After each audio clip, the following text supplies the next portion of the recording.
Of all the narrative storytelling techniques that I like to use, I think my favorite would have to be finger puppets. I love to go around anytime I'm out somewhere and I see one, I will buy one, and I have a pretty nice collection of all of them, and I think they're neat. Let me point out some things that you will want for sure in your collection as you go along. Puppets that are animals are always perfect because they kind of like transcend race and gender. So a pig could be any kind of puppet for any type of thing. It wouldn't matter. You need to have some evil puppets inside of your collection. So I have a devil here, I have an evil wizard here as well, and in the rest of my collection I have some other ones, like some witches and things like that. You always want to be able to have that kind of villain component, because when kids are telling stories, they need someone to be the villain if they're explaining something to you that happened to them.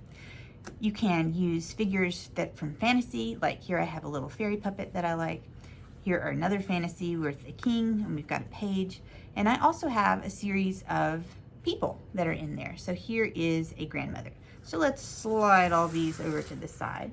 I keep my puppets inside this neat box that I made. I have a little Alice in Wonderland box, and I keep them in there. And so when a kid comes and they want to play with it, they know that they can come to my office and open up my puppet box. If you're just starting out with puppets and you don't have a lot, I recommend that you go to Amazon, because they have these puppet packs that you can purchase. And I am super impressed with them, because in the United States, when I have gone to find finger puppets, they are normally just like this one. This is probably like from Oriental Trading, and he's just kind of boring and not not super exciting. But European toys are exciting, and they have wooden heads and they have more detailed costumes. So if you go on Amazon and you look for finger puppet sets, you will be able to find these. So for instance, this finger puppet set that I have here is our good friend Little Red Riding Hood, and we've got Red, and we've got the Huntsman and Granny and the other one. I haven't taken these out of the plastic. I don't know why. I haven't used them yet. All right, so there's also a series of kind of grandparents, parents, and children, like a whole family. I also enjoy, here's one with the 3 little pigs. We have Goldilocks and the 3 bears.